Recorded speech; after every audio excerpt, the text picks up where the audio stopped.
I had always trusted my wife, Susie, with everything. Our marriage was built on a foundation of trust, small gestures, unspoken promises, the rhythm of shared days and nights. But that all began to shatter on a Tuesday night when I opened her bag and saw something I never expected, a small, unmarked bottle of men's lubricant. I didn't say a word. I didn't shout. I simply replaced it with superglue. That night, as I sat on the couch, waiting for her to come home, I couldn't shake the image of that bottle from my mind. I didn't know why she needed it. I didn't know how long it had been there. But I knew one thing for sure. Something was wrong, and it wasn't the kind of problem you fix with words. If you enjoy stories about truth, betrayal, and justice, don't forget to like the video and subscribe to the channel. I had always prided myself on being a good husband. I worked hard, came home on time, and always made sure that Susie felt loved. She was my world, and I thought I was hers. Our life together felt perfect, or at least that's what I believed. Our home was cozy, nestled in a quiet suburban neighborhood, where everything seemed like it belonged in a picture-perfect family album. But that was before I saw the lubricant in her bag. I didn't want to believe it at first. I tried to convince myself that I was being paranoid. After all, we had been together for 10 years, and I had always trusted Susie implicitly. She had never given me any reason to doubt her. Sure, she had been a little distant lately, but everyone goes through phases, right? It could have been work stress. It could have been anything. But the bottle of men's lubricant was something I couldn't ignore. I found it one evening when I was putting away some laundry in our bedroom. Susie's bag had been left open on the bed, as usual. I didn't think much of it at first. I grabbed a pair of her shoes to put away when I noticed the small, unmarked bottle tucked into one of the side pockets. My first thought was that it was a mistake, something she had picked up for a friend, or maybe a product she had just forgotten about. But the more I thought about it, the less that explanation made sense. It felt like the first crack in an otherwise flawless surface. I didn't say anything to Susie. I didn't want to jump to conclusions. But as I stared at that small bottle in my hand, my mind started to race. What was it doing in her bag? Why hadn't she mentioned it to me? Was I overthinking it? Or was this something more? I decided to act. That night when Susie was in the kitchen preparing dinner, I walked over to the desk drawer where I kept a small tube of super glue. Without a second thought, I swapped the lubricant with the glue. It felt strangely satisfying, almost like I was taking control of something that had been slipping away from me for so long. I didn't tell Susie. I didn't even wait for her to notice. I just put the bag back exactly where it was, pretending like nothing had changed. But everything had changed. When Susie came into the living room later that evening, everything felt different. There was a tension in the air, something unspoken, something heavy that I couldn't shake. We talked about our day, our routine, nothing out of the ordinary. Well, she mentioned a work trip she had planned for the upcoming weekend. Nothing unusual, I thought. But then she quickly changed the subject, talking about the kids and their school projects. I didn't push her, not yet. I wasn't sure if I should. That night, after we went to bed, I lay awake staring at the ceiling, the sound of her steady breathing beside me. I wanted to believe that I was just being paranoid. After all, this was my wife, the woman I had pledged my life to. But that bottle hidden in her bag kept nagging at me. It wasn't just the lubricant, it was the silence surrounding it, the absence of an explanation, the feeling that something was slipping out of my grasp, something I couldn't quite reach. The next morning, I had to go to work early. As I grabbed my things, I noticed Susie's phone sitting on the kitchen counter. It was open, face up, as though she had forgotten it there. A message notification flashed across the screen, but before I could read it, the phone locked itself. I felt a surge of unease. It wasn't the first time I'd seen her phone unlocked like that, but it was the first time I felt a strange tightening in my chest. I shook my head and grabbed my keys, trying to brush off the feeling. I had work to do, but that nagging feeling wouldn't let go. At the office, I found myself distracted, unable to focus. I stared at my computer screen, the numbers and emails blurring together. My thoughts kept drifting back to Susie, to that bag, to the lubricant. Could I have misinterpreted things? Could I be imagining something that wasn't there? I pushed the thought out of my mind, but the feeling only deepened. Something was wrong. I didn't know what, And I didn't know how to prove it, but I knew in my gut that I couldn't ignore it anymore. And when I got home that evening, the nagging sense of something amiss only grew stronger. Susie greeted me with a warm smile, as if nothing had changed. She was her usual self, sweet, loving, the wife I thought I knew. But beneath that smile, I couldn't shake the feeling that she was hiding something from me, something that I wasn't ready to confront. Dinner was quiet, filled with the usual small talk about the kids and work. But as I watched her, I noticed the smallest details. The way she kept glancing at her phone, the way her laughter seemed a little too practiced, like it was something she had to force. She was hiding something. I just knew it. After dinner, we settled into the living room, where we both sank into the couch, where I asked her about the upcoming work trip. She told me it was a business meeting in another city, something she had to attend for a client. Her voice was calm, too calm. There was no hesitation in her tone, no sign of uncertainty. It felt rehearsed. I didn't press her any further. Instead, I let the conversation drift to other topics, not wanting to appear suspicious. But inside, my mind was racing. The cracks were starting to show. It wasn't just the lubricant anymore. It was everything. The little things, the missed calls, the half-hearted excuses, the strange trips she hadn't mentioned. It was all starting to add up. Later that night, as I lay in bed beside her, I closed my eyes, trying to ignore the growing sense of dread in my stomach. I couldn't sleep. Every time I closed my eyes, I saw that bottle again. And I saw the lie behind Susie's eyes. The truth was out there. I could feel it. I just didn't know how far I was willing to go to uncover it. The days that followed felt like an unrelenting blur, each one blending into the next, but with a new weight pressing down on me. I kept going through the motions, pretending everything was fine, even as the quiet tension between Susie and me simmered beneath the surface. The small moments, those fleeting looks, the way she would quickly look away when I entered the room, the moments of silence when she thought I wasn't watching, began to chip away at my trust. The next morning, I decided to dig deeper. I didn't want to. I didn't think I should, but I couldn't ignore it any longer. I went through Susie's bag again. This time, I knew what I was looking for, but what I found was even more unsettling. Her phone was unlocked once more, carelessly left on the kitchen counter as she got ready for work. I hesitated. Part of me wanted to respect her privacy, to pretend I didn't know about the growing distance between us. But my hand moved before I could stop it, swiping the phone open. It was like a punch to the gut. There on the screen was a message thread between Susie and someone I didn't recognize. The messages were brief but laden with flirtation. The conversation didn't seem overtly explicit, but the undertones were unmistakable. "Can't wait to see you again tonight," one message read. "I'll make sure you're taken care of. I missed you." I closed the phone, my heart hammering in my chest. It felt like the room was spinning around me. For a moment, I just stood there, unable to move. This couldn't be happening. Not to me. Not in my marriage. I quickly shoved the phone back into place, my hands trembling. How long had this been going on? Had I been blind all this time?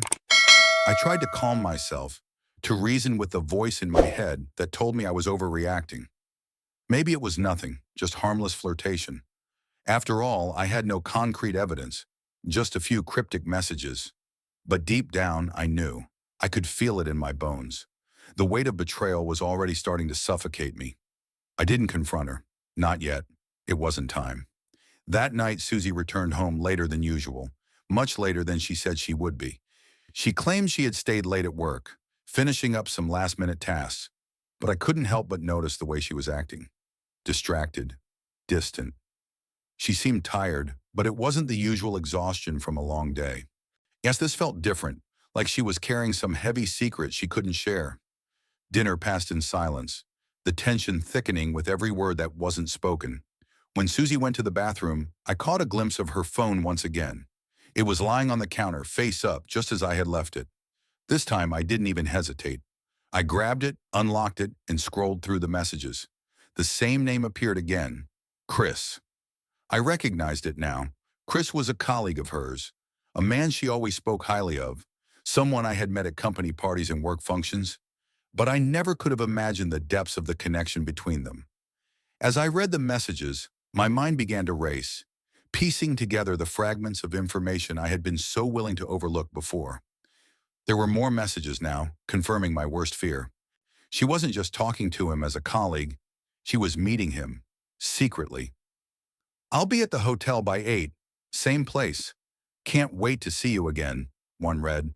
"I'll make sure no one finds out. It's worth the risk." I felt sick. The room seemed to close in around me. For the first time, I felt like I was standing on the edge of a cliff, teetering between reality and something far darker. When Susie came back into the room, she didn't even look at me. She just went about her usual routine, as if everything was fine. I wanted to ask her about Chris. I wanted to demand answers, to scream at her for betraying me. But the words wouldn't come. I was too afraid of what I might hear. Instead, I sat there silent, numb. My mind screamed with questions, with accusations, but my mouth remained shut. I wasn't ready. I wasn't ready to face the truth. Not yet. I knew then that I couldn't keep pretending everything was normal. My world had already started to fall apart, and I was just too afraid to acknowledge it. But I couldn't ignore it anymore.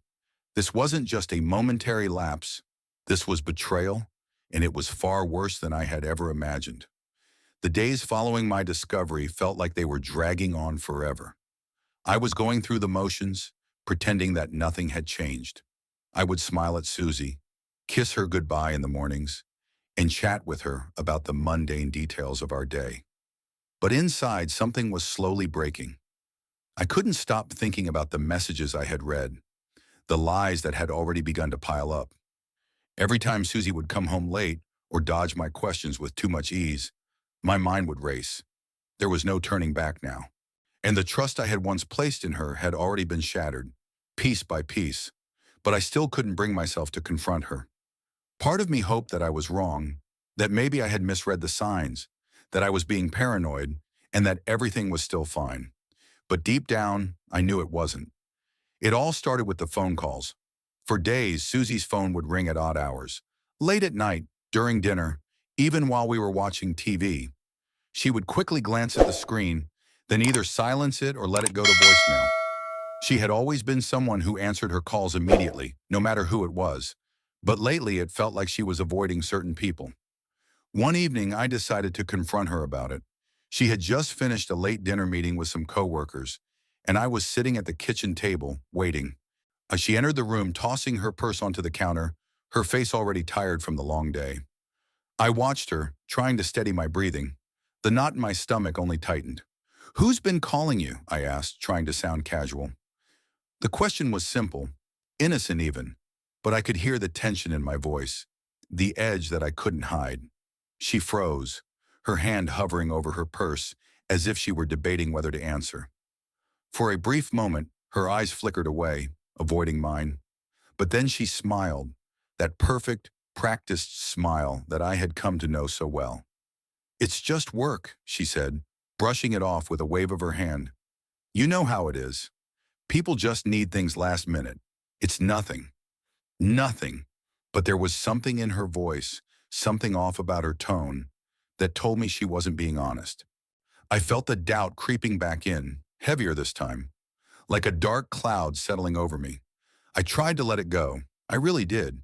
But the next night, the same thing happened. The same late-night phone call, the same quick glance, the same denial. This time, I decided to take action. I waited until Susie was in the shower, and then, with my heart pounding in my chest, I grabbed her phone. It was a desperate, stupid thing to do, but I couldn't help it. I needed answers. I unlocked the phone and quickly scrolled through the messages. They were all work-related, or so it seemed at first glance. But then, toward the end of the thread, I saw a message that made my stomach drop. It wasn't like the others. This one stood out, and it was from Chris. The same Chris I had seen in the previous text thread. The message was brief, but it was enough to make my heart race. "You're mine now. Don't forget that." The words burned into my mind. My fingers trembled as I put the phone back in its place, trying to hold myself together. My head was spinning. Was this a joke? A work-related message gone wrong? Or was this the truth, hidden in plain sight all along? I waited for Susie to finish her shower, pacing the living room, each step a battle. When she returned, I didn't say a word. I just sat there staring at her, the questions swirling in my mind like a storm. She noticed the silence immediately. "What's wrong?" she asked, her voice a little too sweet, a little too concerned. She could see that something was off, but there was no way she could know what I had just uncovered. I shook my head, trying to play it cool. "Nothing," I said. I'm trying to suppress the anger and confusion bubbling inside me. "Just tired. Long day." She nodded, her smile returning. "You should get some rest then. Big day tomorrow." I couldn't sleep. That night I lay awake in bed, staring at the ceiling, listening to the sound of Susie's steady breathing beside me. It was the same rhythm, the same comfort I had always known. But now everything felt foreign. The woman lying next to me, was she the same person I had fallen in love with? Or had she been hiding a part of herself from me all along? I replayed the messages over and over in my mind, the words, "You're mine now," echoing in my thoughts. Who was she? Who had she become? And why hadn't I seen it sooner? The next morning, I decided to take a different approach. I wasn't going to confront her yet. I didn't want to give her a chance to lie to me again, to twist the truth. I needed to see it for myself, to find the undeniable evidence that would force the truth into the open. I started paying closer attention to her behavior, her schedule, her phone, her mood, everything. And slowly the cracks began to widen. As the days wore on, the unease inside me grew heavier. I was becoming consumed by the need for answers. Yet every time I thought I was close to uncovering something, I felt as though I was slipping further away from the truth. Each small detail, Susie's unexplained late nights, her defensive attitude when I asked about work, her sudden secretive behavior, tugged at me like invisible threads, slowly unraveling the life I had once thought was solid. I watched her more closely than I had ever done before. The way she would pull her phone away whenever I entered the room. The way she'd keep her back turned when I was near, like she was trying to hide something. I could tell something was off, and the more I observed, the more I realized how much I had been turning a blind eye to, convincing myself that everything was fine, that our love was enough to keep us together. I began to notice the small things, the phone calls that she would quickly end with the excuse of, "I'll call you back later." The awkward pauses when I would ask her about work, and the way her eyes darted to the side as if she were searching for an excuse. The nights she spent working late when I knew she was supposed to be at home.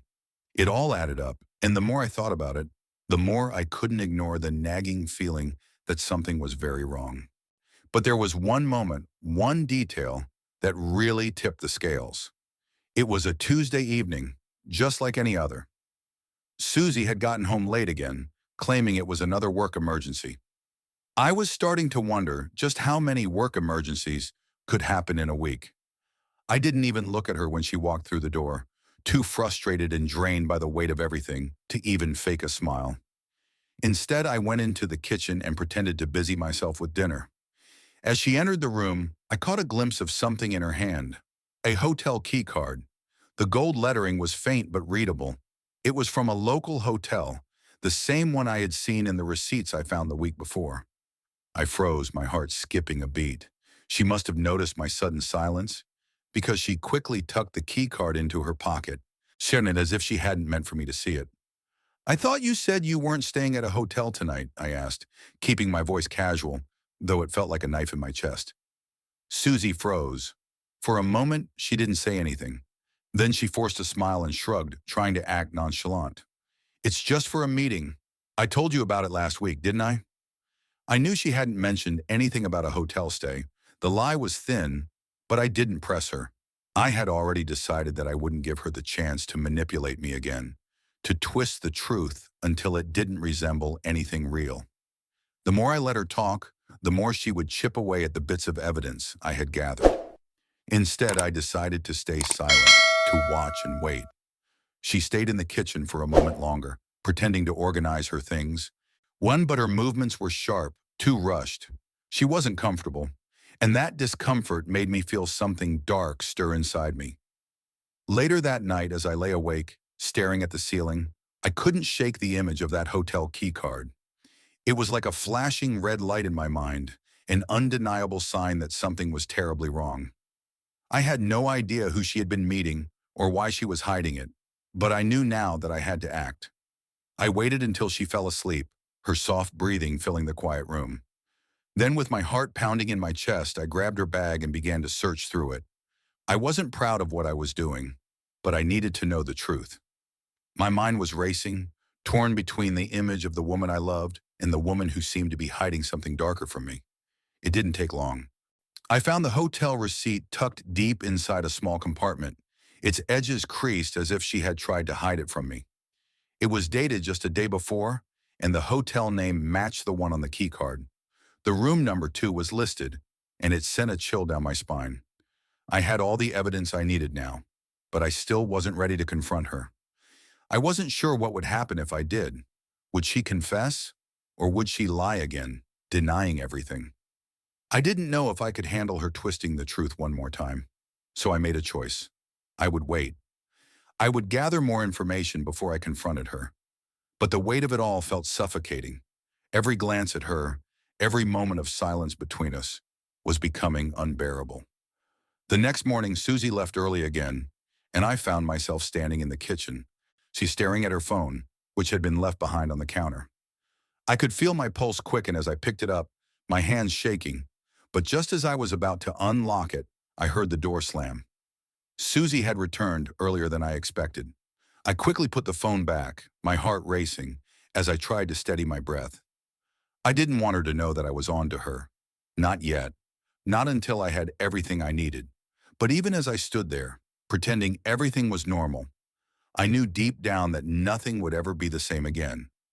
The truth was closing in on me, and I couldn't escape it. I had no intention of digging further into Susie's life. I told myself over and over again that I was just being paranoid, that I should trust her. But every small inconsistency, every late-night call, every lie about where she'd been, began to gnaw at me. Suddenly, I felt like I was on the edge of a cliff, teetering between what I knew and what I was afraid to acknowledge. I couldn't stop thinking about the hotel key card, the receipts I'd found, the messages.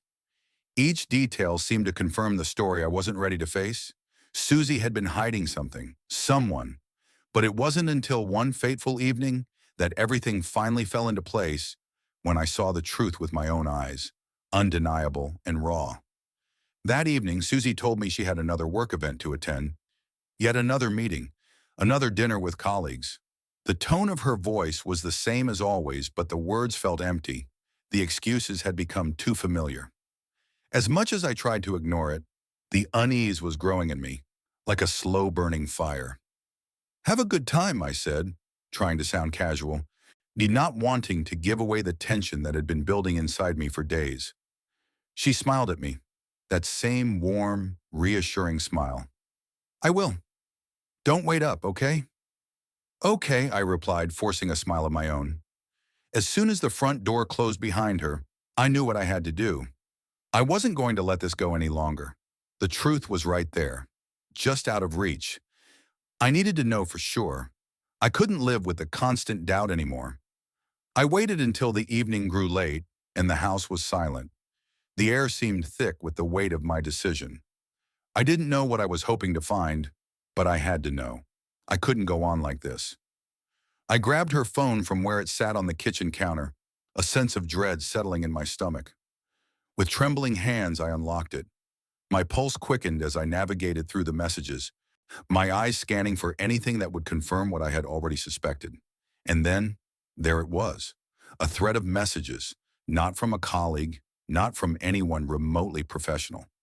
It was Chris again, the same name that had haunted me before. The conversation was even more revealing than the last one. It was intimate, flirtatious. It was clear that their relationship had crossed lines I had never imagined. "I'll see you tonight, babe. You know where to find me. Can't wait for round 2. I told you before, it's dangerous. We can't keep doing this. I don't care. We deserve this. You're mine, remember?" The words hit me like a punch to the gut. I couldn't breathe. I felt my vision blur, as if the world around me was crumbling. I didn't need to see more. The proof was right in front of me, clear as day, and I sat there for what felt like an eternity, the phone still clutched in my hand, my mind spinning. The woman I had loved, the woman I had trusted with everything, had been lying to me for months, maybe longer. She had been seeing another man, hiding it from me, weaving a web of deceit. I wanted to scream. I wanted to throw the phone across the room.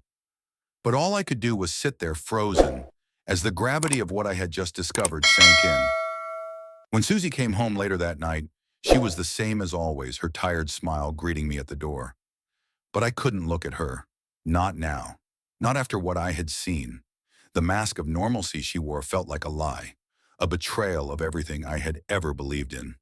I was done pretending. I couldn't face her just yet.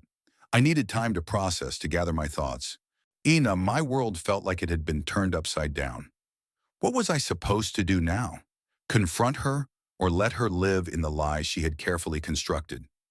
The anger inside me was building, and I knew it wouldn't take long before it would explode. But as Susie went about her usual routine, oblivious to what I knew, I could feel the walls closing in around me. The calm before the storm. The next few hours felt like an eternity. I couldn't look at her without feeling disgust. Every smile, every word she spoke felt like a dagger to my heart. I knew I couldn't go on like this. Something had to give. And then, as the evening wore on, Susie casually mentioned a dinner she was having with some friends the following night. She didn't think much of it, but to me it was like a final slap in the face. She had no idea that I knew. She still thought I was oblivious, still believed she was getting away with it. That was when I made my decision. Tomorrow I would confront her. The truth could no longer be hidden, but just as I began to prepare myself for the inevitable, something else happened. My phone buzzed, pulling me from my thoughts. It was a message, a name I hadn't expected to see. "We need to talk. Meet me at the usual spot. It's time to come clean." The message was from Chris. I couldn't breathe. The betrayal wasn't just in Susie's hands. It was in Chris's too. I had trusted him too. He was the one I had invited into my home, shared my life with, laughed with, and now I was just another victim of his deceit. The weight of it all pressed down on me, but I knew one thing for sure. The truth would be exposed. And when it was, nothing would ever be the same again. The following day was the longest one of my life.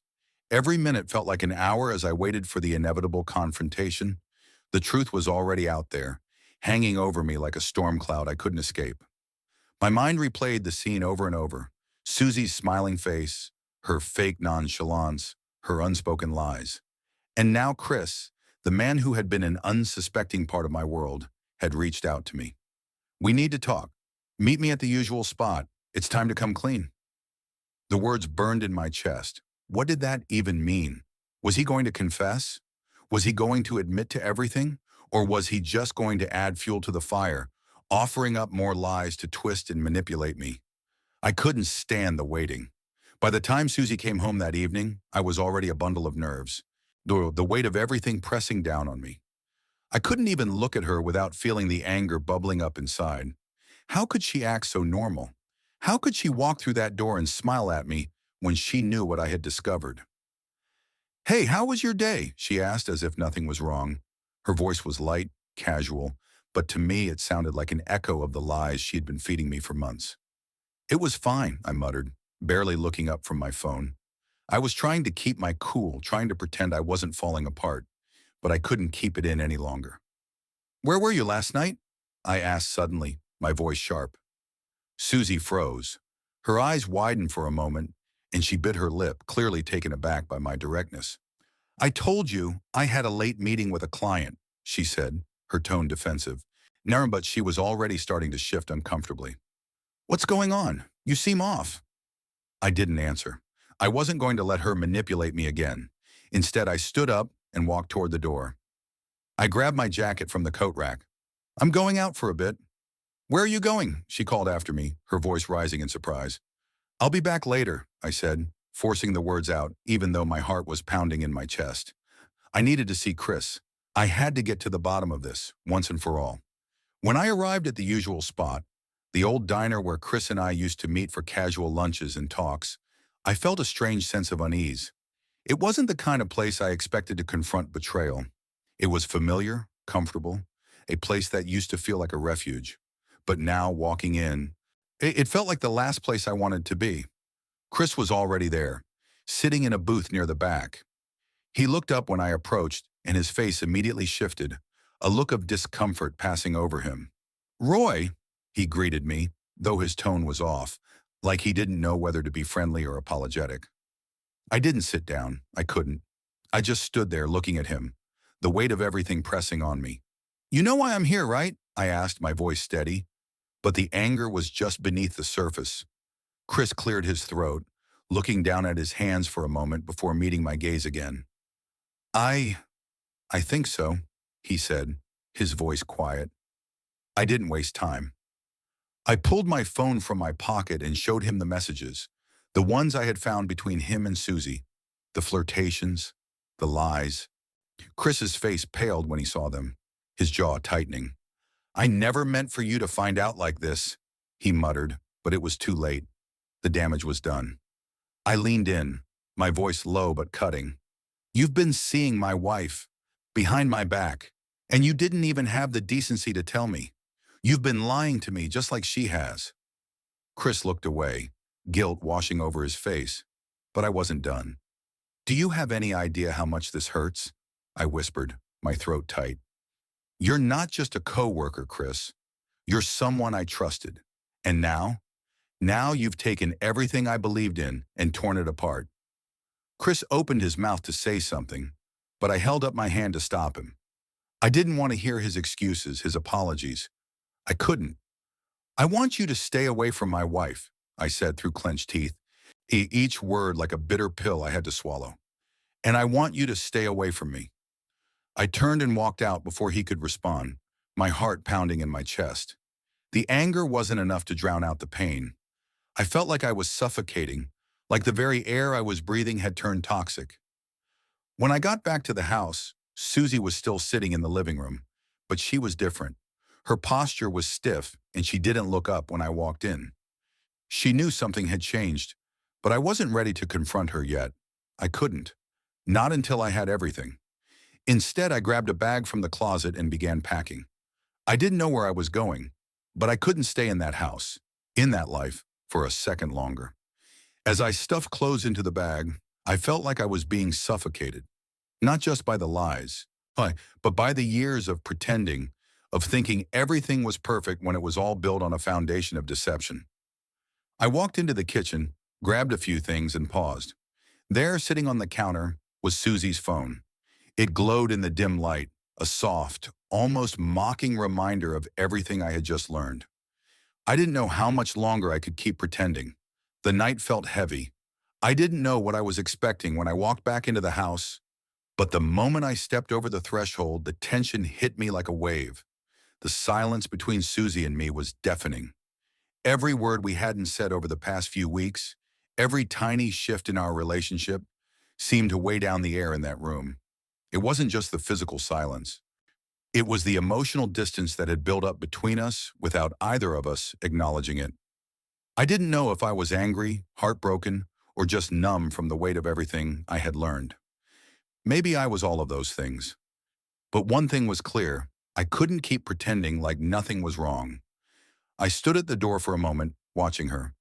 Susie was sitting on the couch, flipping through a magazine, as if the world hadn't just come crashing down. She looked so ordinary, so normal. And yet the woman sitting there was not the one I had married. She wasn't the woman who had promised to stand by me, to love and honor me through everything. She was someone else entirely, someone who had hidden pieces of herself from me, pieces I never even thought to look for. I had to confront her, but I didn't know how.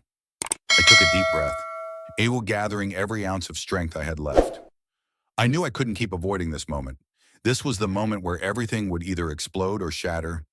Either I would confront her with everything I knew, or I would let the lies continue to eat at me. "Susie," I said, my voice calm, but shaking with the undercurrent of everything I was feeling. She didn't look up immediately, so I said her name again, louder this time. She finally glanced up at me, a small, practiced smile on her lips. "Hey, you're home early," she said too casually. "I thought you'd be out for longer." I didn't respond right away. I wasn't sure what to say. Everything I wanted to say felt too raw, too real. How could I look at her, this woman I had loved, and now see nothing but deception?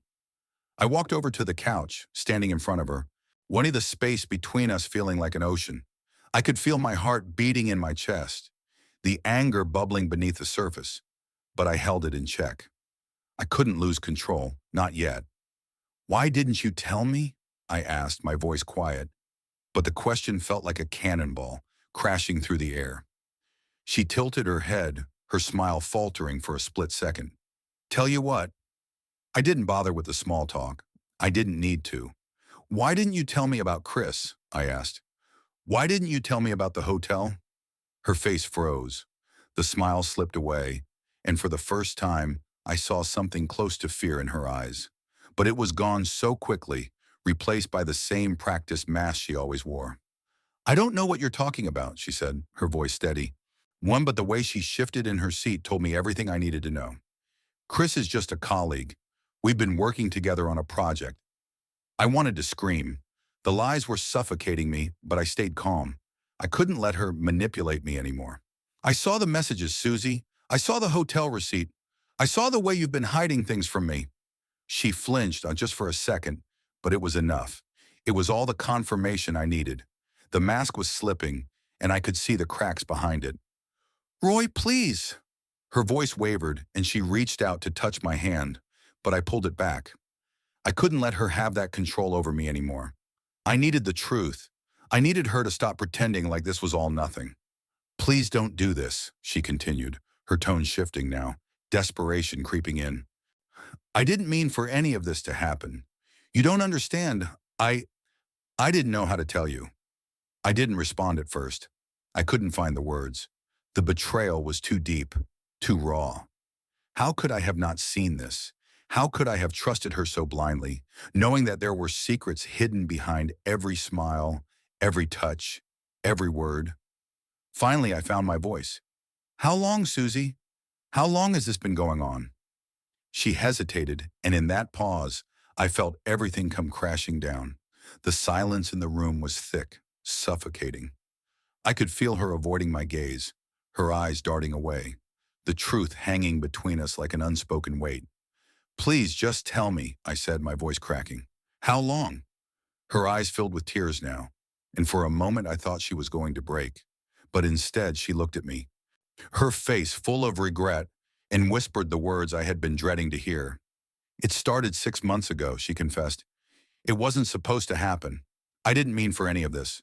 But I fell in love with him." The words hung in the air, heavy and suffocating. I couldn't breathe.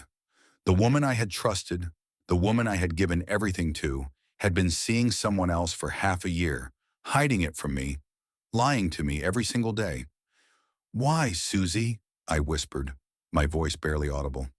"Why him?" She shook her head, the tears spilling down her cheeks now. "I don't know. It just happened. I was feeling lost, and he was there. I never meant for you to find out this way. I never wanted to hurt you. But it was too late. She had already hurt me. She had already destroyed everything we had." I took a step back, and unable to look at her anymore. "You had a choice, Susie. You could have come to me. You could have told me. But you chose him. You chose this. And now everything's broken."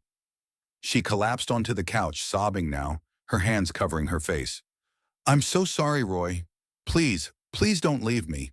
I didn't want this. I never wanted to hurt you." But I couldn't hear her anymore. I couldn't hear the apologies or the regrets. The damage was done. I turned away, my heart heavy with the weight of everything I had just heard. I didn't know what came next. I didn't know how to fix this. But I did know one thing. I couldn't live like this anymore. Not with her, not with the lies. The silence between us stretched on, and I knew the truth was out there, but the pain of it was still suffocating me. The woman I had trusted was gone, and the reality of it was just too much to bear. The air in the room felt thick, heavy, as if the walls themselves were suffocating under the weight of the truth that had just been laid bare.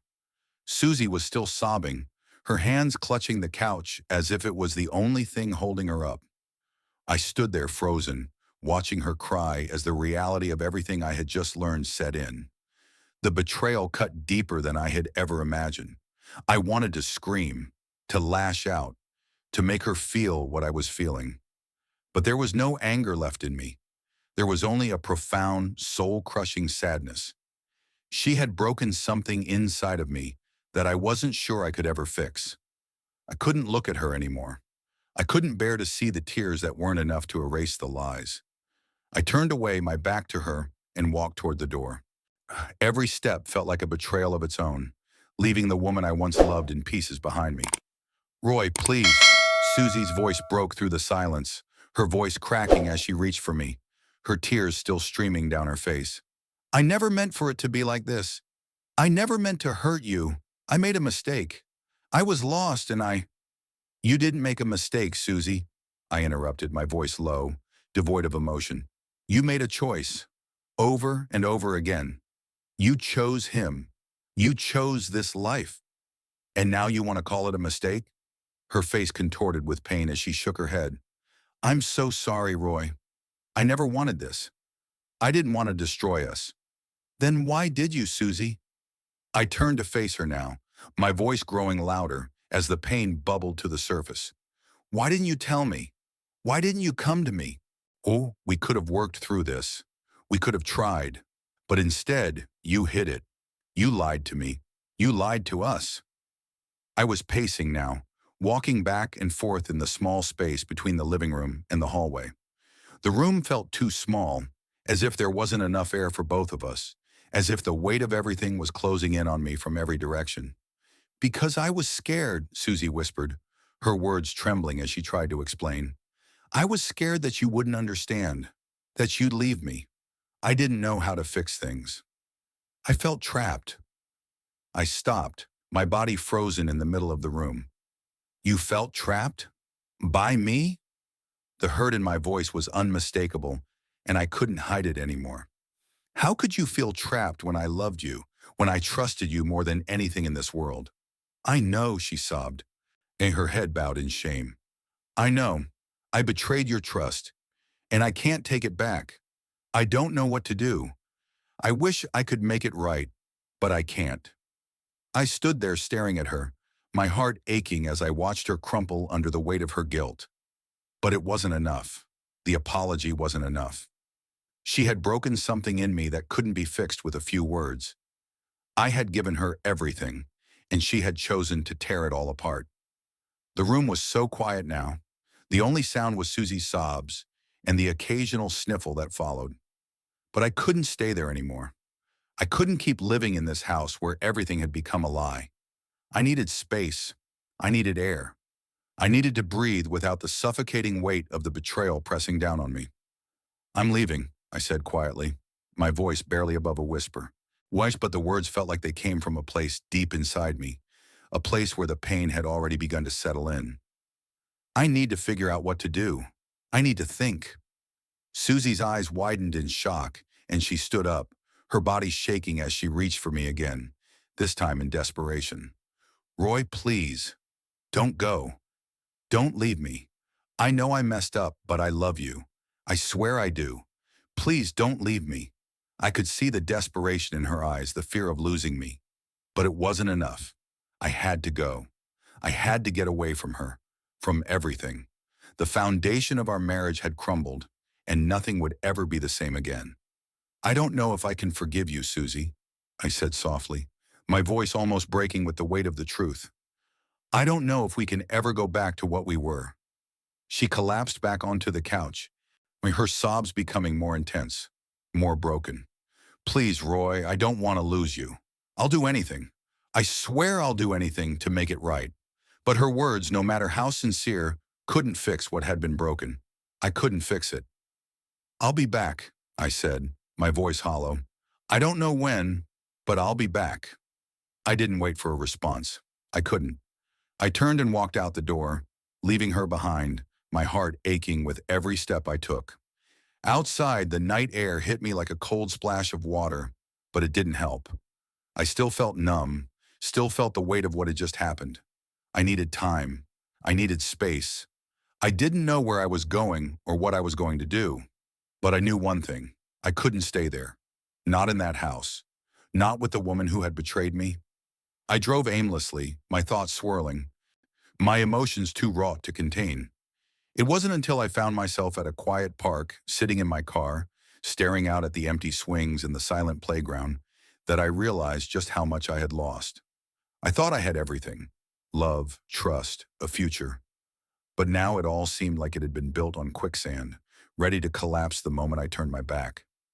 My phone buzzed in my pocket, but I didn't want to look at it. I knew it was Susie. I knew she was calling, begging me to come back. But I couldn't. Not yet. I wasn't ready to hear her voice, to hear her apologies that wouldn't undo the damage. I sat there for what felt like hours, the darkness of the night surrounding me. I was alone, and I didn't know how to move forward. The night stretched on endlessly as I sat in my car, parked in that quiet corner of the park. The headlights were off, the engine silent, and the world around me seemed frozen in time. I couldn't escape the crushing reality that kept swirling in my mind. Everything I had believed about Susie, about us, had been shattered in one evening. I felt numb, emotionally paralyzed, unable to fully comprehend the weight of what had happened. The silence in the car was deafening.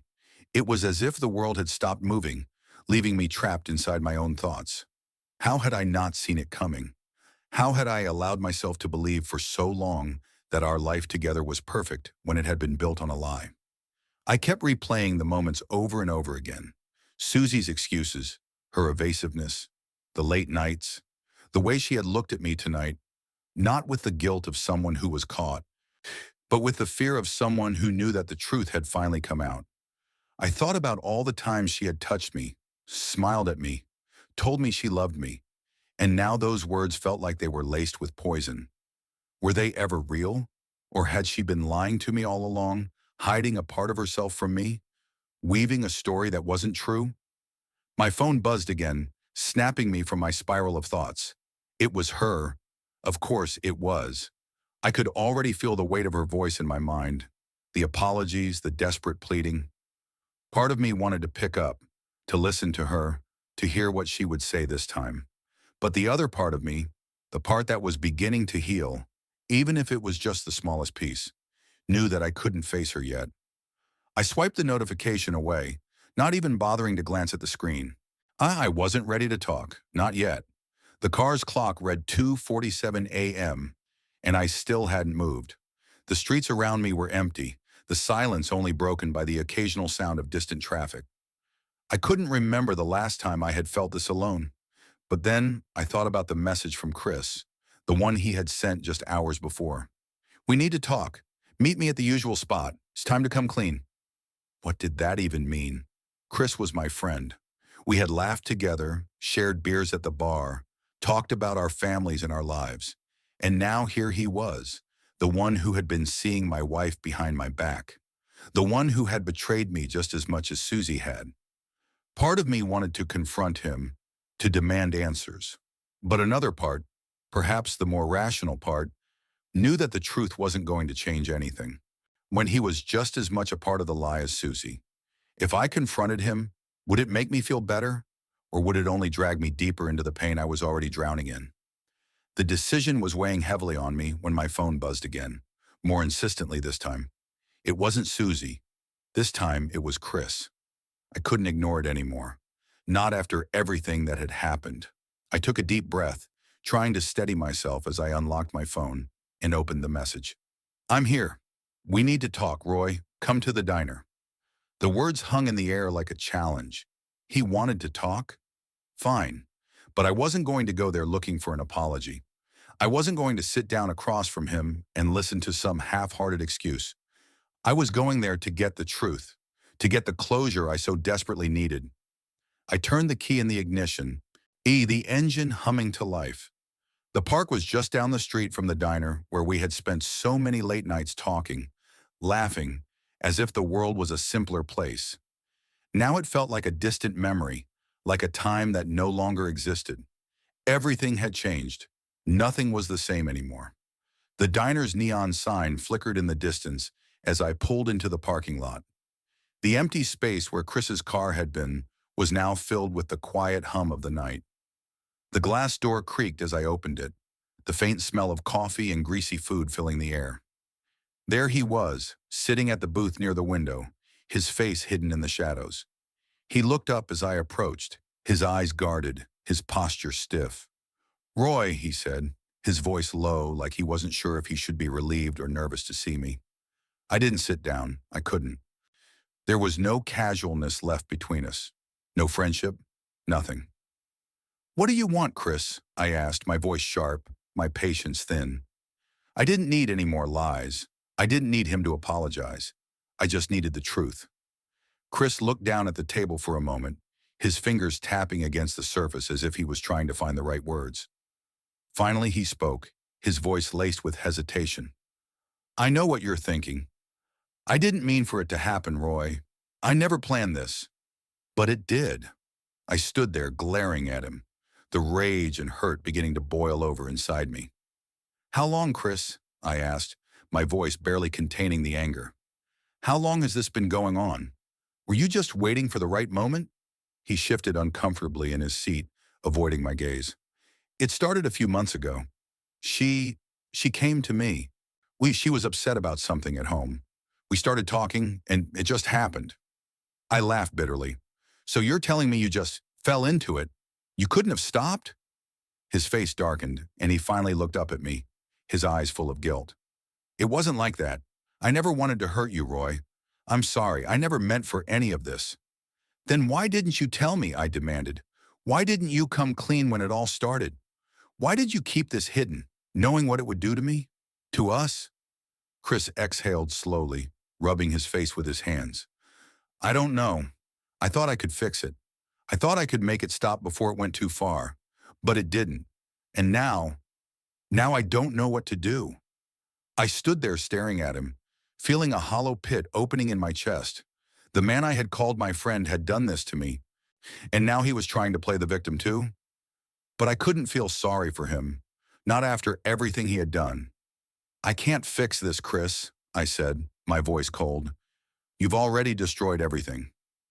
He nodded, his expression filled with regret. "I know, and I'm sorry, Roy. I really am." I turned on my heel, walking away from him without saying another word. The truth was clear now. It wasn't just Susie, it was him too. My so-called friend had been part of the betrayal all along, and as I stepped out into the night, I realized just how much my world had changed. It wasn't just about Susie. It wasn't just about the affair. It was about everything. Trust, friendship, love. All of it shattered in a single moment. The drive home felt like a blur, each minute stretching into eternity. I wasn't sure if I was angry, heartbroken, or just exhausted from the sheer weight of everything. The conversation with Chris had been cold, detached, and yet strangely painful in its own way. He had admitted everything. He had confessed, but it wasn't enough. Apologies weren't enough. Nothing would ever be enough to undo what had been done. I didn't want to go home. The house felt like a prison, a place filled with lies and broken promises, but I had nowhere else to go. This was my life now, and no matter how much I wanted to run, I had to face what had happened. When I walked in, Susie was still on the couch, her face buried in her hands, her sobs quiet but constant. The silence in the house was thick, suffocating, like it had absorbed all the words that should have been said by now. Her presence, once comforting and familiar, now felt foreign. The space between us had widened, and no matter how much she cried, no matter how many apologies she offered, I couldn't fill the gap. "Roy," she whispered, looking up when she heard me enter. Her face was streaked with tears, her eyes red and swollen. "I'm so sorry. I never meant for this to happen. I didn't want to lose you." I didn't respond right away. Instead, I walked into the kitchen, my hands shaking as I grabbed a glass of water. I needed something to ground myself, something to hold on to as the storm inside me raged. I didn't want to be angry anymore, but I couldn't help it. I felt betrayed, violated, like everything I had ever trusted had been taken from me. "I know you didn't mean for this to happen," I said, my voice tight. I turned around to face her. "But it did, Susie. You made a choice. Over and over again." She stood up slowly, her face crumpling as she took a step toward me. I was scared, Roy. I didn't know how to fix things. I didn't know how to tell you.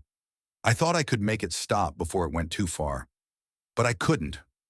I took a deep breath, trying to keep my composure. I didn't want to scream, didn't want to lash out at her, but the words were there, ready to spill out.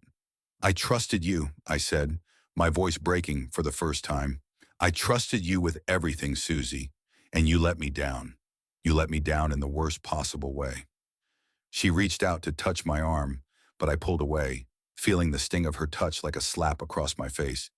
Please don't, I whispered. I don't know if I can do this anymore. I don't know if I can forgive you.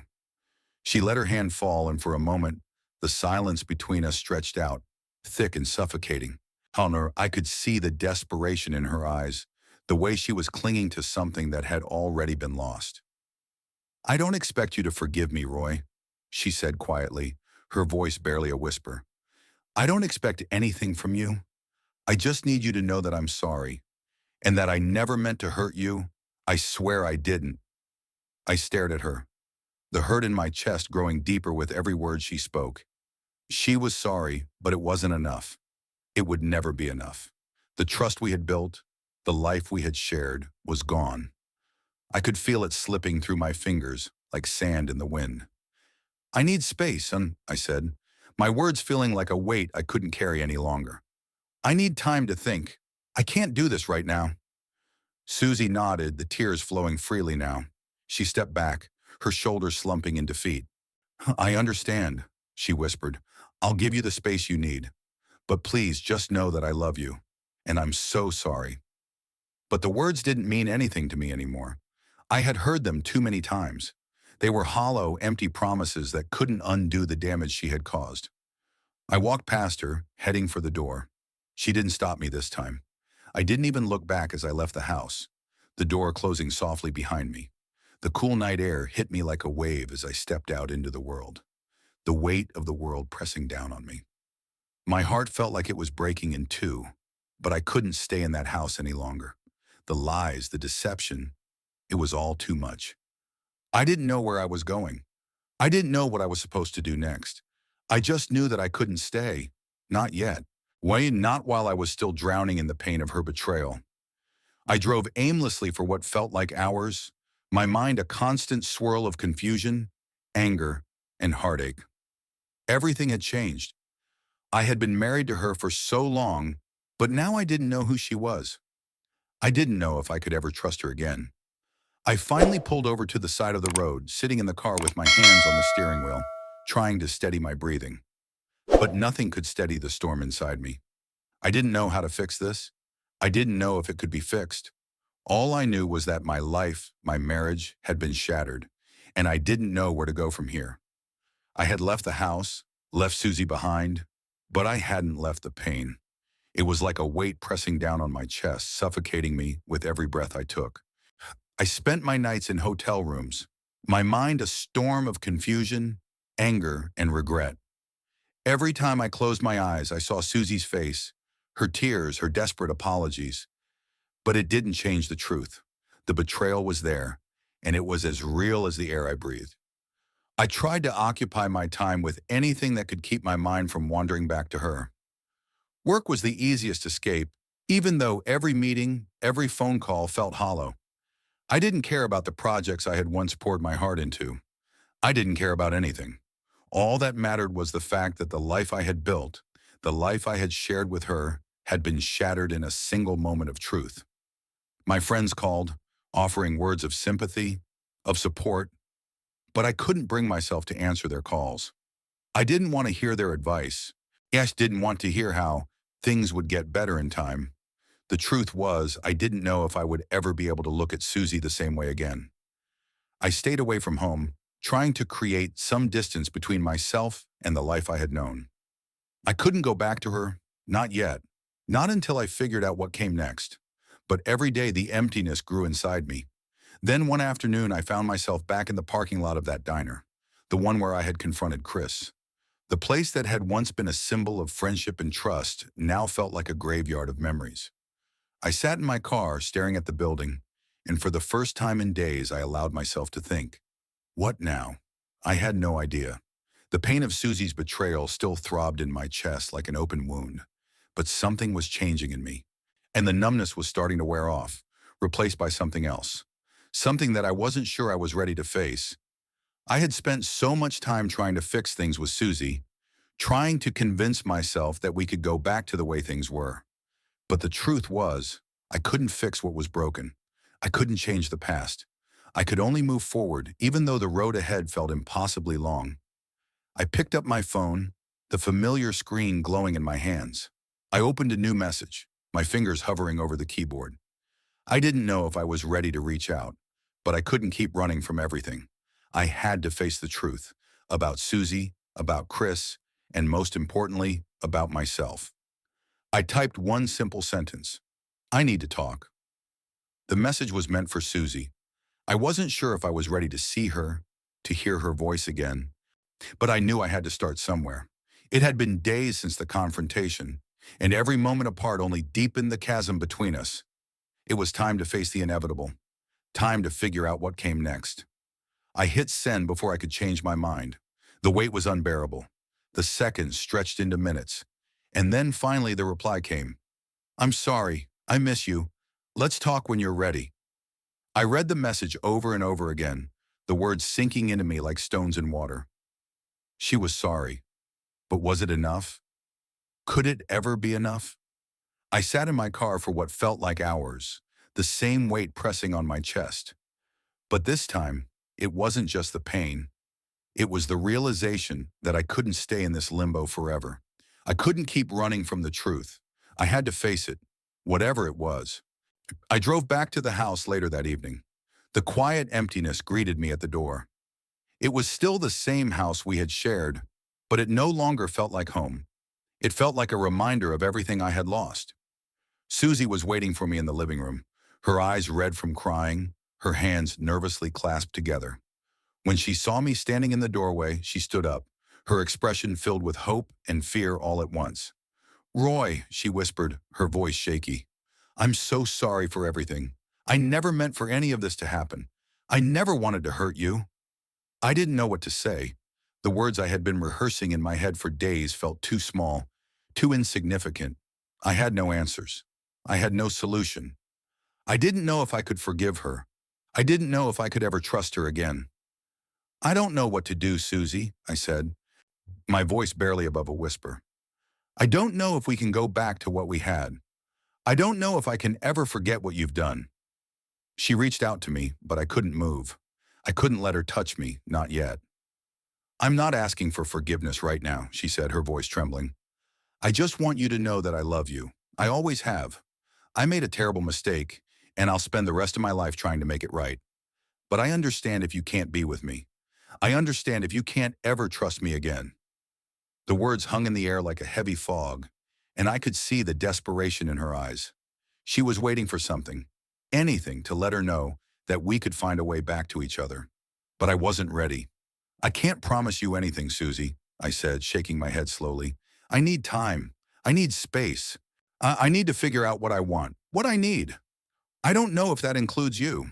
She nodded, tears filling her eyes again. I understand, she whispered, stepping back. Take all the time you need. I'll wait for you. I walked past her, my heart heavy with the weight of the decision I had just made. I wasn't sure if I was doing the right thing, but I knew I couldn't make any decisions in this moment. Not yet. I needed to find a way to heal, to rebuild myself before I could even think about what came next for us. As I walked to the door, I turned back to her one last time. I'm going to stay at a hotel for a while, I said quietly. I just need some time to think. And with that, I walked out of the house, leaving behind the woman I had once loved, the life I had once known, unsure of where the road ahead would lead me, after I left. And I moved from hotel to hotel, each one a temporary shelter from the reality I was trying to escape. Every time I checked into a new room, I felt the weight of the past few weeks tugging at me, reminding me of everything I had lost, everything that had been taken from me. The silence of the hotel rooms was comforting, but it didn't offer any real peace. It only amplified the emptiness I felt inside. I couldn't stop thinking about Susie. Every minute I spent away from her, I felt her absence more acutely. But every time I thought about going back, about giving her another chance, a wave of anger would rise up inside me. How could she do this? How could she betray me like this? I had trusted her with my heart, and she had ripped it apart. The pain was still raw, still fresh, but beneath it all was a deep confusion. What did I want? What was I supposed to do now? I didn't have the answers. I didn't know what the right decision was. All I knew was that I couldn't go back to the way things were. The trust had been broken, and no amount of apologies could fix that. But I also knew I couldn't just keep running. I couldn't live in this constant state of uncertainty forever. A few days later, I found myself at the park again, sitting on a bench near the same playground where I had spent so many hours thinking before. The air was cooler now, the sky a soft shade of blue that seemed to mock the chaos swirling inside me. I sat there, staring out at the empty swings, the quiet park stretching out in front of me. I tried to think about what was next. The pain of Susie's betrayal still stung, but it wasn't all consuming anymore. I had spent so many nights torturing myself with the idea of forgiveness, wondering if I could ever trust her again. But the more I thought about it, the more I realized something important.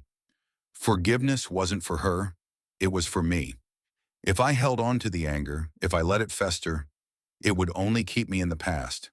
I had to let go. I had to heal, whether or not Susie and I ever found a way to move forward. I knew the journey wouldn't be easy. I knew it wouldn't be quick. But it was the only way I could move on. As I sat there, lost in thought, I felt my phone buzz in my pocket. I pulled it out, half expecting it to be another message from Susie, another apology. But it wasn't. It was a message from my friend Mark. "You doing okay, man? Been thinking about you. Want to grab a drink?" It wasn't much, but something about the simplicity of it broke through the wall I had built around myself. I had been avoiding everyone, friends, family, coworkers, but here was someone who genuinely cared, someone who wanted to check in on me without all the weight of my personal drama hanging over him. I didn't hesitate. I texted back, "Yeah, let's meet." It wasn't a solution, but it felt like a step in the right direction. An hour later, I was sitting across from Mark at a bar I used to frequent before everything had gone wrong. The dim lighting and the clinking of glasses felt like a world apart from the one I had been living in. I could feel the tension in my shoulders ease slightly, just being out in the world again, not trapped in my own thoughts. Mark looked at me carefully, his eyes searching, but he didn't say anything at first. Or he knew better than to rush into the heavy stuff right away. Instead, he leaned back in his chair, taking a long sip of his drink. "You look like hell," he said finally, his tone light, but his eyes were full of concern. I couldn't help but laugh, though it felt hollow. "Yeah, well, I feel like it too."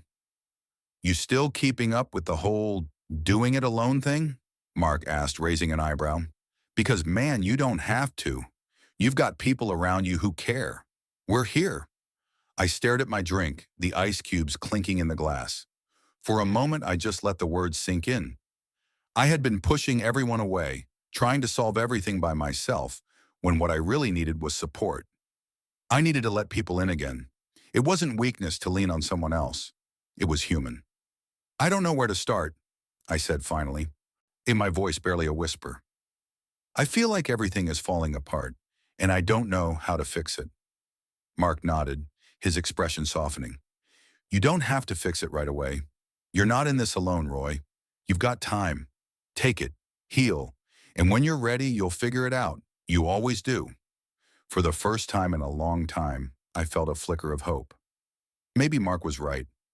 Maybe I didn't have to have all the answers right now. Maybe it was okay to just take things one step at a time. I wasn't ready to face Susie yet. I wasn't even sure if I ever would be. But I knew that I had to start somewhere, and that somewhere was healing. "Thanks," I said quietly, meeting Mark's eyes. I needed to hear that. We sat there for a while, talking about everything and nothing at all. It was a reminder that life didn't have to revolve around the pain. There was still room for laughter, for connection, for moving forward. When I finally left the bar, the weight on my shoulders had lightened just a little. I still didn't have the answers I was looking for, but I had taken a step. I was no longer trying to face this alone, and for the first time in days, I felt like I might be able to breathe again. The next few weeks were a blur of small moments, moments that slowly began to heal the wounds I had been ignoring. I went to therapy, talked with friends, and started taking care of myself again. I didn't rush back into anything with Susie. The pain was still fresh, and I didn't know if I could forgive her just yet. But I knew I couldn't keep drowning in the hurt. One afternoon, I received another message from Susie. And it was brief, just a simple, "I'm thinking of you. I hope you're okay." I didn't know how to respond. Part of me wanted to reach out, to tell her that I was still struggling, that I wasn't ready to forgive her. But another part of me knew that I wasn't ready for that conversation yet. Not today. I didn't respond. I simply put my phone down and went outside, feeling the sun on my face. A small reminder that life kept moving forward, even when it felt like everything was falling apart. Time seemed to move at a different pace as the weeks passed. Some days it felt like I was living in slow motion, every step heavy with the weight of the past. Other days it was as if the world was rushing ahead without me, and I was left struggling to catch up.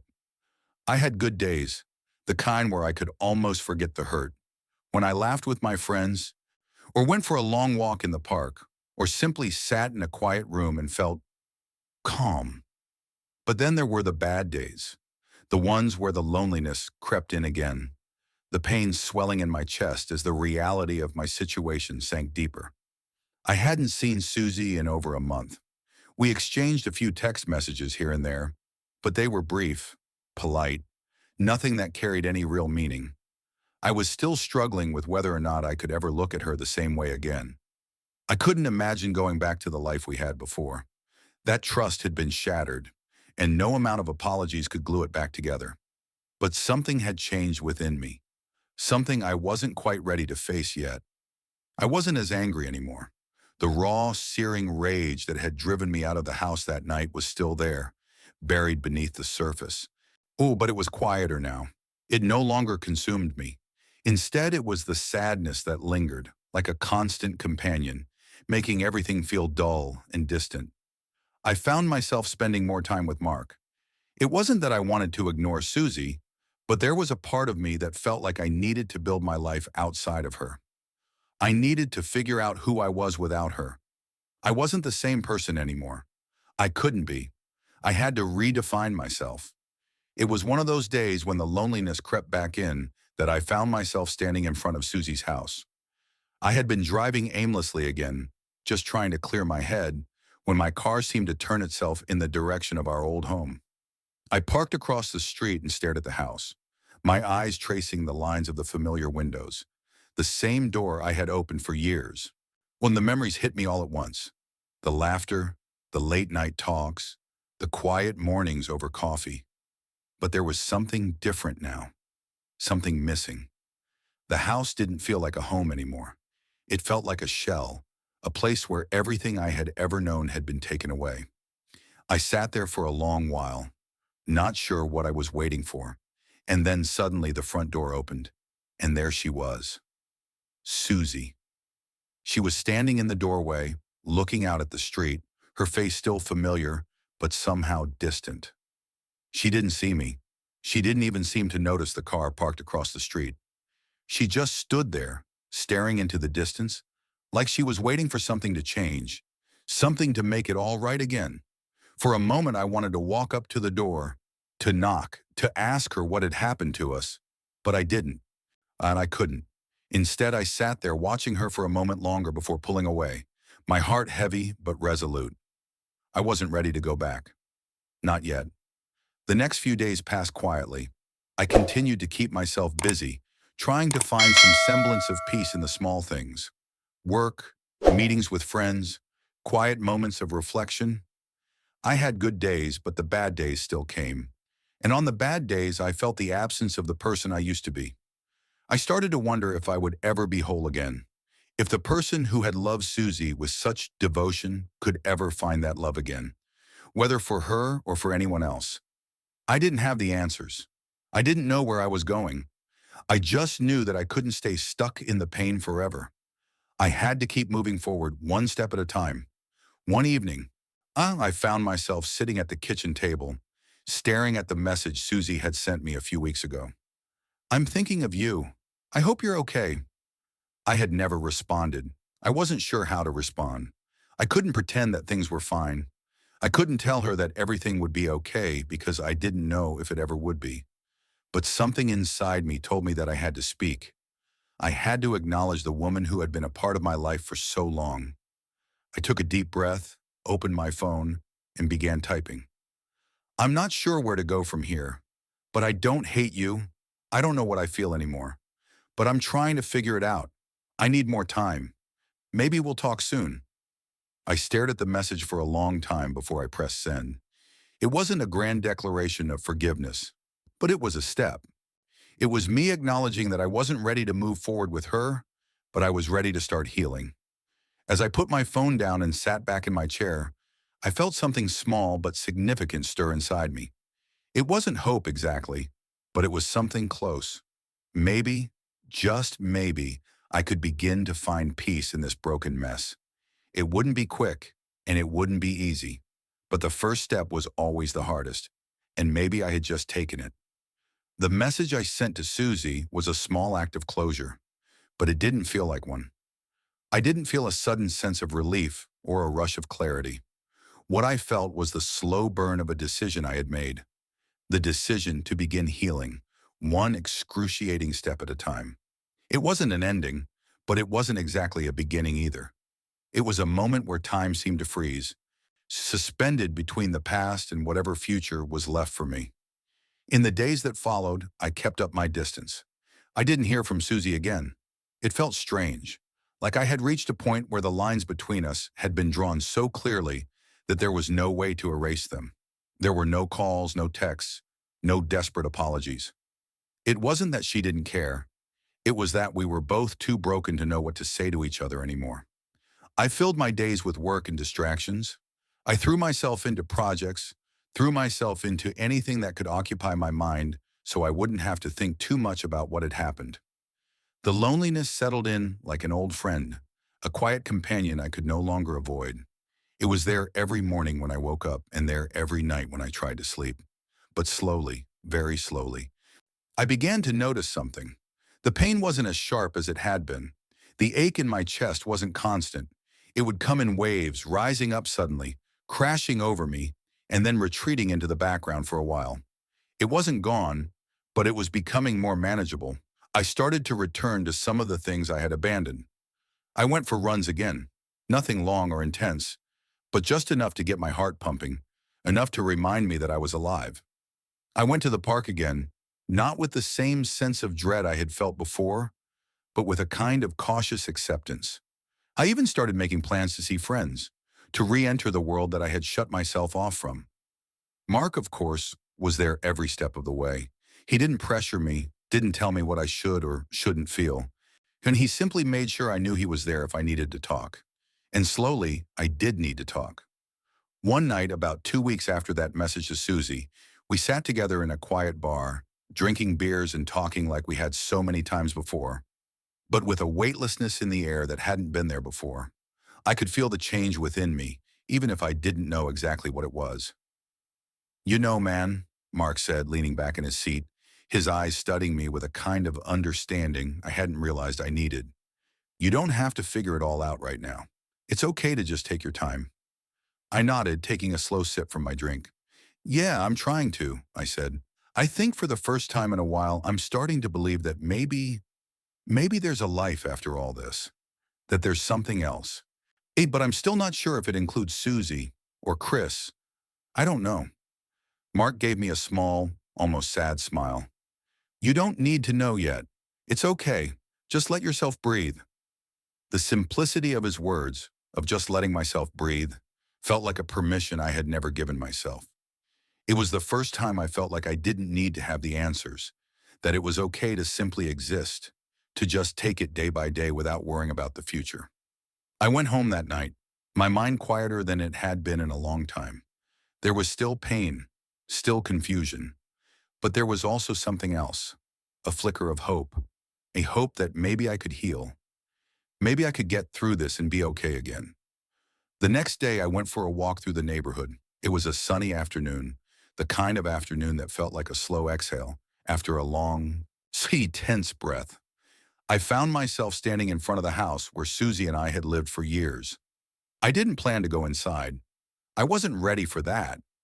But as I stood there, looking at the familiar porch, the same old door that had once felt like a symbol of security, something shifted inside me. I didn't feel the weight of the past pressing in on me. For the first time in months, I didn't feel the constant burden of betrayal. Instead, I felt the quiet stillness of acceptance. This was my home, but it wasn't my life anymore. I was moving on. It wasn't easy. It wasn't fast, but I was moving forward. I turned away from the house and walked down the street, my heart a little lighter, my mind a little clearer. That night, Susie sent another message. I miss you. I understand if you can't forgive me, but I'll always love you. And I'll always be here if you want to talk. I stared at the message for a long time, the weight of her words pressing down on me. I didn't know what to say. I didn't know what I should say. But for the first time, I realized that I wasn't afraid of the future anymore. I wasn't afraid of what came next. I put my phone down and took a deep breath. The future would come when it was ready, and when it did, I would be ready too. For now, all I could do was keep moving forward, one step at a time. The weeks after my last conversation with Susie felt like a blur. I had spent so much time wrapped up in pain, in confusion, in the rawness of betrayal, that I hadn't realized how much my own healing had already begun. I was finding moments of peace, moments where the past didn't feel like an endless weight dragging me down. But still, there were days when I couldn't escape the memories of what had happened. Those memories didn't just linger, they haunted me. They whispered in the corners of my mind, reminding me of the life I had lost and the trust that had been broken. But each day I grew stronger. I didn't return to Susie. I didn't even want to try to fix what had been destroyed. Instead, I focused on rebuilding myself. I had made a promise to myself that I would never be the man who let his life be defined by someone else's mistakes. I would never be the man who lost his way simply because of someone else's choices. Susie's betrayal was hers to carry, not mine. I started therapy a few weeks after leaving the house. At first I was reluctant, mostly out of pride I suppose, but eventually I realized that talking to someone who had no stake in my personal drama, who wasn't trying to offer me quick fixes or empty promises, was exactly what I needed. Therapy gave me the space to process my emotions in a healthy way. It taught me how to navigate the complexity of forgiveness, not for Susie, but for myself. I didn't need to forgive her to move on. I needed to forgive myself for allowing the betrayal to affect me so deeply, for letting it cloud my ability to see who I was. One afternoon, a few months after everything had happened, I found myself sitting at a cafe, looking out over the city streets. I was alone, a cup of coffee in front of me, and for the first time in a long time, I felt a calm I hadn't thought was possible. The pain wasn't gone, but it had softened. It no longer consumed me. I could breathe without feeling like I was drowning. As I sat there reflecting on everything, I realized that the worst part of the entire ordeal wasn't the affair. It wasn't Susie's betrayal. It was the fact that I had spent so much time living in her shadow, living in the pain, that I had lost sight of who I was. I had allowed her choices to shape my sense of self-worth. But I wasn't that man anymore. I was someone new, a man who had been through hell and come out the other side, stronger for it. I had learned to let go. It was then that I received a text message from Susie. My heart skipped a beat when I saw her name flash on the screen.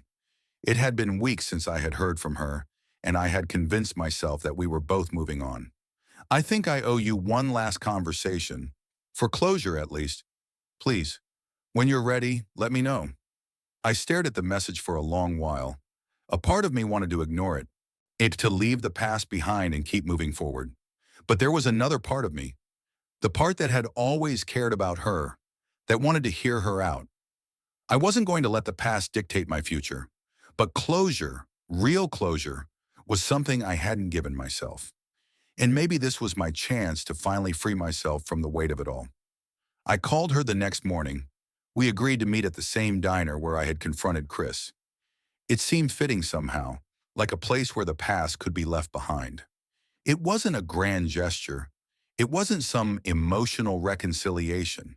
It was just two people, sitting across from each other, trying to make sense of the mess they had created. When I arrived, Susie was already there, sitting at the same booth we had shared so many times before. She looked the same, like the woman I had loved. But there was a difference in her eyes, a tiredness that wasn't there before.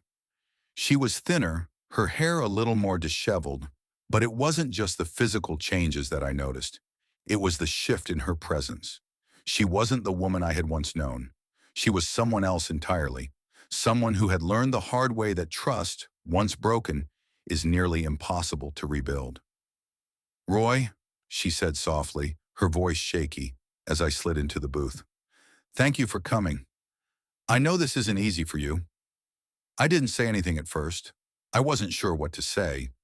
I wasn't sure if anything I said would make a difference. But there was one thing I knew for sure. I wasn't angry anymore. Not like I had been before. I had learned to let go of the rage, to let go of the need for her to explain herself. I had been holding on to that anger for far too long, and it had only kept me chained to the past. "I didn't want to hurt you, Roy," Susie said, her voice barely above a whisper. "I don't know what I was thinking. I don't even know how it happened. But I've regretted it every single day. I can't take back what I did, and I know I can't fix it. But I need you to know that I love you, and I always will." I met her eyes, not with anger, but with a kind of quiet acceptance. "I know," I said softly, "but love isn't enough. It never was. I needed more than that. I needed trust. I needed honesty. And you took that from me." Susie nodded, tears welling in her eyes. "I know, and I don't expect you to forgive me. I don't expect you to take me back. But I needed to say this, for both of us.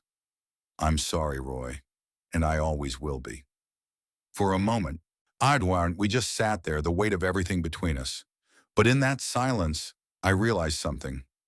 I didn't need her apology to move forward. I didn't need her to validate my pain. I had already done that myself. I had already learned to forgive, not because she deserved it, but because I did. "I'm moving on, Susie," I said quietly, the words tasting like freedom. "I'm letting go of the past.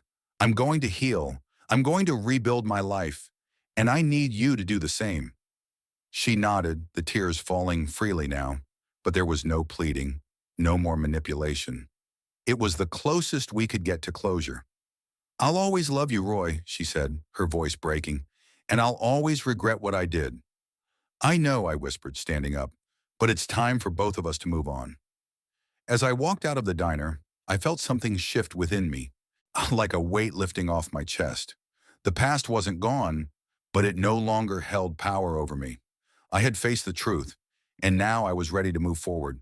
The road to healing wasn't going to be easy, and I didn't expect it to be. But I knew this was the first step. I was free, and for the first time in a long time, I felt like I could breathe again. The weeks that followed were filled with quiet moments of reflection, long walks that led me to places I hadn't visited in years, and deep conversations with friends who had stood by me through it all.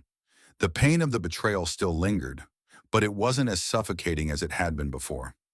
Every day I felt a little more of myself return, piece by piece, until I could almost remember what it felt like to live without the constant weight of grief and anger.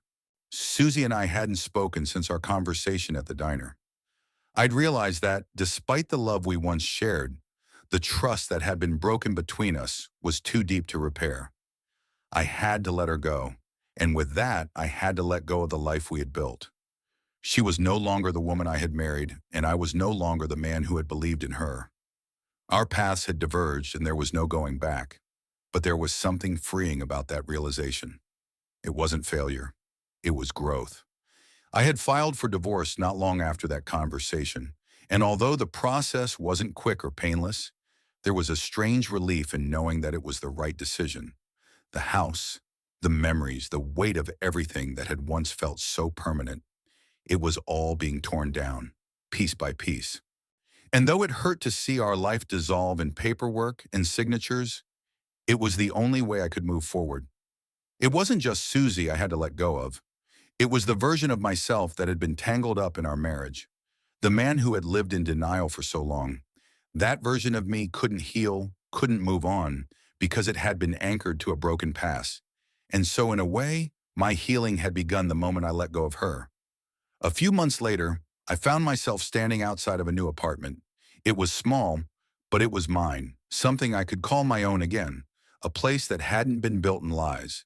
It was a fresh start, and although I hadn't fully healed, I was finally ready to build a life on my own terms. The first night I stayed in the apartment, I sat on the floor surrounded by boxes and empty furniture, just breathing. I had no idea what the future held, but for the first time in a long time, I felt a quiet sense of peace.